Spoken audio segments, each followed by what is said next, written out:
Éric Albert, notre expert emploi, Mathieu Scherer du mensuel Management, notre partenaire, sont nos experts Europe 1. Et il est temps de nous pencher sur le cas d'Yvetin. Je sais que vous l'attendez chaque mardi. Vous, en tous les cas, les experts emploi. Spécialiste donc de la négo, notre Hortense, de la négo de haute volée. Hein. Attention, c'est pas un truc de bas étage. Sans filet. Tu ne vois plus. Alors, attendez-vous les experts à prendre une leçon. Oui. Voici Hortense d'Yvetin. Bonjour Léna, bonjour tout le monde. Salut Hortense. Bonjour Hortense. Ouais, bah là, en ce moment, je suis en pleine négo. C'est-à-dire Léna, bah oui, à la maison. Venez l'année prochaine. C'est que les vacances approchent. Ah. Et si je pouvais partir avec ma copine Nathalie dans un joli spa, on aimerait bien. Ah. Et pour ça, il faut que je me débarrasse des enfants. Et de 2, de mon mari. Et de 3, il faut qu'il m'offre le spa. Mon mari. Alors, c'est pas gagné.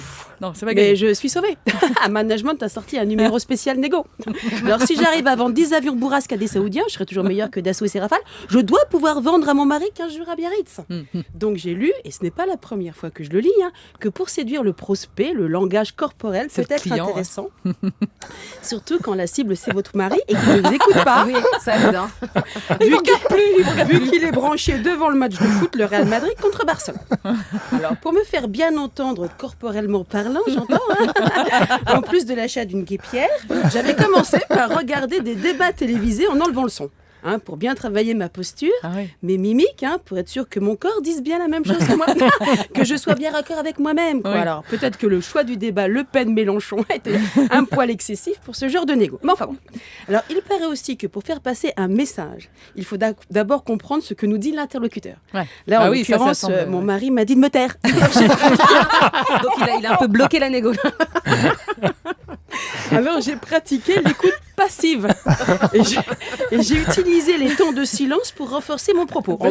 En gros, j'ai attendu la mi-temps pour commencer les négociations. Alors, j'ai posé les questions qui permettent de faire avancer l'échange, du genre... Pourquoi je voudrais partir en vacances sans vous? Je vais vous le dire. C'est pas que je veux pas partir avec vous, mais c'est que je préférerais partir avec moi-même et éventuellement avec ma copine. Et c'est déjà pas mal. Voilà. Avec là, je dois dire que je m'étais aidée avec les débats des dernières présidentielles. Ça n'a rien donné, je vous rassure. Donc j'ai pensé à une autre méthode, à une technique que j'avais lue aussi, la technique du Sénat. J'ai inventé le mentor. Oui. Alors j'ai dit, personnellement, je m'inspire souvent de Lionel Messi en rapport au match de foot. Et je me demande comment il réagirait à votre place. Je crois bien qu'il serait heureux que je sois heureuse. Oui. Et il m'offrirait mon spa. Ça les a bien fait marrer, mon mari et moi. Et ma fille, enfin moi non.